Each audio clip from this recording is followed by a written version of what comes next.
예를 들면 책에 나와 있는 과학기술이 과연 전쟁과 우주 탐사에 어떻게 활용되는 것이 더 유용할까라는 부분들을 책을 읽고 난 다음에 선생님, 분자 조각가들도 어떻게 활용하면 좋은 과세특을 만들 수 있을지 좀 소개 좀 해주세요. 오늘은 명문대 필독서 365 저자분 중 한 분이신 안재현 선생님 모시고 차별화된 과세특으로 최상급 생기부를 만드는 법에 대해 들어보려고 합니다. 선생님 안녕하세요. 네, 안녕하세요. 자기소개 좀 부탁드립니다. 저는 인문계 고등학교에서 과학을 가르치고 있는 12년차 교사 안재현입니다. 평소에 학생들의 학생부 종합 전형과 관련하여 진학 상담을 많이 진행을 하고 있고, 진로 진학 교사 모임을 통해 독서를 통한 학업 역량과 생기부 작성에 대해서 고민을 많이 나누고 있습니다. 이번에 여러 교과 선생님들과 명문대 필독서 365를 집필하게 되었습니다. 만나 뵙게 돼서 반갑습니다. 학생부 종합 전형은 무엇을 어떻게 평가하는 전형인가요? 학종을 준비할 때 가장 중요하게 여겨야 할 부분이 있다면 무엇일까요? 학생부 종합 전형은 학생부 교과 전형과는 다르게 학생을 내신 성적으로 수치화되지 않은 영역까지 모두 평가하는 방식입니다. 예를 들면 학업 역량과 더불어 학생의 학업을 위한 노력, 발전 가능성, 도전 정신, 이런 것들을 모두 종합적으로 평가하는 방식이라고 볼 수 있겠습니다. 이러한 학생부 종합 전형을 준비할 때 가장 중요시하게 여겨야 될 부분은 학생들이 자기주도적으로 활동을 계획을 하고 실천해서 이런 과정들을 모두 녹여내는 것이 가장 중요하다고 생각이 듭니다. 대학에서 가장 우수하다고 평가되는 학생들의 생기부는 보통 어떤 모습인가요? 제가 생각하기에 가장 좋은 생기부는 바로 학생들의 스토리가 녹아있는 그런 생기부라고 볼 수 있습니다. 물론 이 학생부 종합 전형에서도 학생들의 교과 내신 성적이 중요합니다. 그런데 학생들이 교과 성적이 좀 떨어지더라도 충분히 대학에서 그 학생을 좋게 평가하는 경우가 있거든요. 예를 들면 제가 가르쳤던 학생 중에 내신 성적이 반에서 한 중위권밖에 안 되는 학생이 있었습니다. 그래서 그 학생은 내신 성적은 별로 안 좋았지만 평상시에 조립하는 것을 좋아하고 기계 다루는 것을 굉장히 좋아했거든요. 그래서 이 학생이 고등학교에 올라와서 특히 자동차 쪽에 많은 관심을 가지고 있었습니다. 그래서 이 학생은 교과에서 하는 모든 활동에 자동차와 관련된 탐구 활동을 진행을 하고 관련된 책도 많이 읽었어요. 그래서 교과 선생님들이 이 학생을 평가할 때 항상 자동차와 관련된 진로를 엮어서 생기부 작성을 잘 해주셨습니다. 그렇게 1학년 때부터 3학년 때까지 꾸준히 활동을 하다 보니까 생기부에 학생의 진로와 관련된 탐구 활동이 다 녹여 있었던 겁니다. 그래서 이 학생은 부족한 내신 성적에도 불구하고 아주 괜찮은 수도권의 대학으로 진학할 수 있었습니다. 나만의 생기부를 위한 가장 완벽한 과세특을 만들 수 있는 방법은 무엇일까요? 학생들이 분명히 다른 학생들보다 더 좋고 차별화된 생기부를 가지고 싶겠죠. 그런 생기부는 사실 간단합니다. 남들보다 더 많이 활동하고 남들보다 더 다양한 활동을 하면 됩니다. 그런데 학교라는 제한된 공간과 제한된 시간 속에서 그런 다양한 활동과 더 많은 활동을 하기에는 좀 제한적이겠죠. 그래서 제가 생각하기에 남들과 차별화된 생기부를 만들기 위해서는 독서 활동을 이용하는 것입니다. 현재 생기부에는 독서 활동 사항이 기재되지 않습니다. 그러면 독서 활동은 전혀 중요한 게 아니지 않아? 라고 반문할 수가 있겠죠. 하지만 오히려 지금과 같이 생기부가 중요한 상황에서는 독서 활동 사항을 생기부에 있는 모든 요소에 어떻게 녹여내는지가 가장 중요하다고 볼 수가 있습니다. 독서 활동은 과세특뿐만 아니라 생기부에 있는 자율활동, 동아리활동, 진로활동 등 모든 요소에 독후활동이 다 들어갈 수가 있습니다. 따라서 학생들은 자신의 독서활동 경험을 살려서 교과활동뿐만 아니라 학교에서 하는 모든 자율활동이나 진로활동에도 자신의 독서 경험을 다 녹여서 생기부에 반영될 수 있도록 탐구활동을 하는 것이 중요하겠습니다. 평상시 수업 시간에 선생님께서 가르쳐주시는 내용에서 자기가 읽었던 독서 경험이 연관되는 게 있으면 그런 부분들을 수업 내용과 관련지어서 더 심화 탐구 활동을 하거나 탐구 활동을 이어서 실험을 한다든지 그 이후에 추가적으로 조사를 해서 보고서랑 발표까지 이어간다면 분명히 다른 친구들과는 확연히 차별화된 과세특을 만들 수가 있게 되는 겁니다. 명문대 필독서 365를 살펴보니 최근 도서인 분자 조각가들 뿐만 아니라 코스모스 같은 유명한 도서들도 눈에 띄더라고요. 코스모스는 아마 모든 학생들이 한 번쯤은 들어봤을 법한 과학의 굉장히 유명한 고전 도서입니다.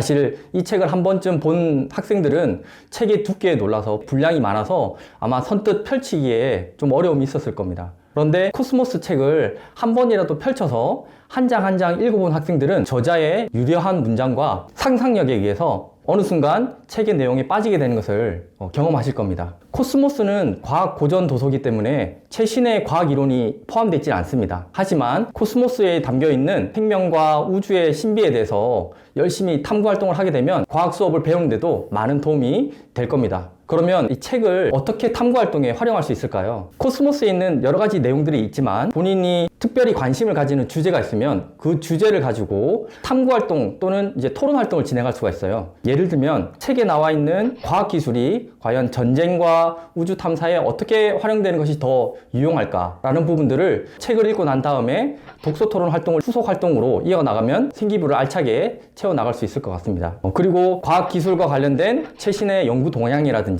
그런 부분들도 추가 탐색을 통해서 보고서로 작성한다면 좋은 생기부를 충분히 만들 수 있을 거라고 생각합니다. 명문대 필독서 365의 본책하고 워크북의 구성을 좀 알려주세요. 우선 책은 본책과 워크북으로 구성되어 있습니다. 본책 같은 경우는 저희가 엄선한 책들의 내용이 간략하게 소개가 되어 있어요.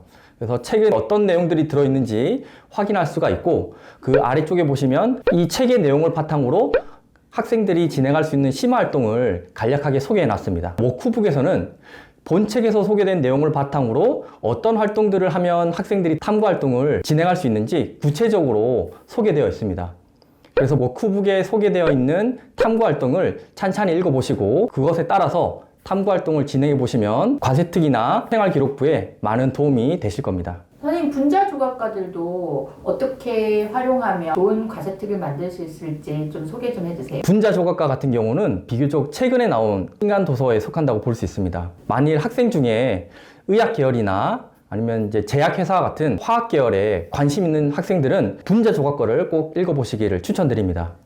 이 분자 조각가 안에는 신약 개발 화학자들이 들려주는 분자 예술의 세계가 책에 드러나 있습니다. 본책에 보시면 신약 개발의 패러다임이라든지 신약 개발의 역사가 아주 상세히 소개되어 있습니다.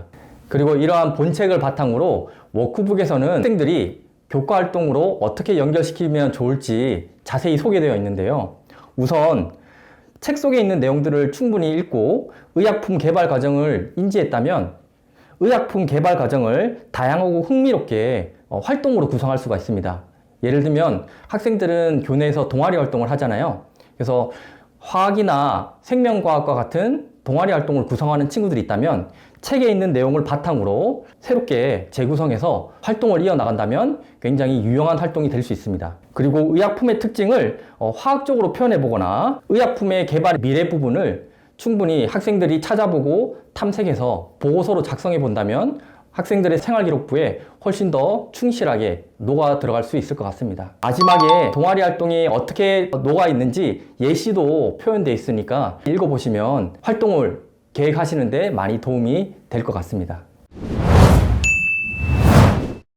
책에 독서에서 끝내지 않길 바랍니다. 책을 읽는 것만으로는 결코 충분하지 않습니다는 구절이 있던데요. 독후 활동은 어떻게 하면 좋을까요? 학생들이 보통 책을 읽고 나서 그 활동을 후속으로 이어가지 않는 경우가 굉장히 많습니다. 학생들을 지도하고 바라보는 교사 입장에서는 너무 안타까운 상황인데요.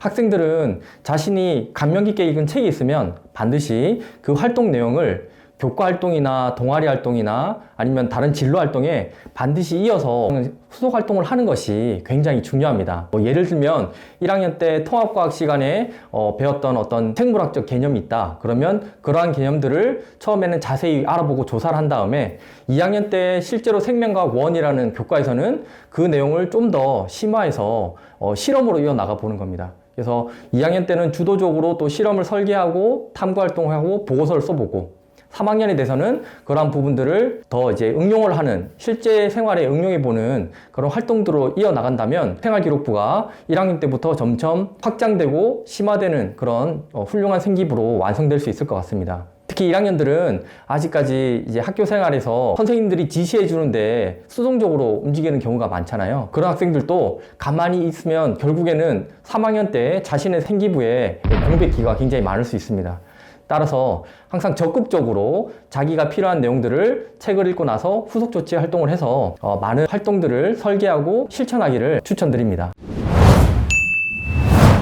이번에 출간되는 명문대 필독서 365에 대해 소개해 주신다면? 앞에도 말씀드렸다시피 사실 시중에는 우리가 읽어야 할 책들이 굉장히 많습니다. 이번에 현직에 계신 각 교과 선생님들이 힘을 합쳐서 저희가 정말 뼈를 깎듯이 엄선한 교과별 도서들을 한 권에 모아봤습니다. 국어, 수학, 역사, 과학, 미술 선생님께서 함께 각 분야에 맞춰서 교과에 맞는 도서들을 선정을 했고요. 이렇게 책의 내용을 소개하는 본책과 책의 내용을 바탕으로 교과 활동, 그 외 교과 외 활동에서 어떻게 활용할 수 있는지 워크북을 구성해서 학생들에게 소개하고 있습니다. 저는 이 책을 고등학생들 뿐만 아니라 초, 중, 등 학생들도 충분히 활용할 수 있다고 생각이 듭니다. 예를 들면 초중학교 학생 같은 경우는 아직까지 진로 탐색이라든지 삶의 교훈에 있어서 배울 점들이 굉장히 많기 때문에 저희가 이제 소개하는 책을 다 읽는다는 것이 아니라 본인이 관심 있는 분야별로 좀 골라서 읽어보면 충분히 도움이 될 것 같습니다. 고등학생들은 오히려 학업에 치중하다 보니까 책을 읽을 시간이 별로 없잖아요. 그래서 이런 경우는 자신이 지금 현재 원하는 진로에 맞춰서 교과 활동이나 수행평가라든지 기타 활동에 도움이 될 만한 책들을 추려서 본책과 워크북을 같이 활용해서 심화 활동을 진행해 본다면 생활기록부를 좀 채우는데 많은 도움이 될 것 같습니다. 지금의 교육과정은 계속 바뀌고 있고 그리고 생기부의 중요성도 점차 강조되고 있습니다. 저 역시 학생들을 지도하는 입장에서 이러한 모든 정보들을 다 파악하기가 어려운 상황인데요.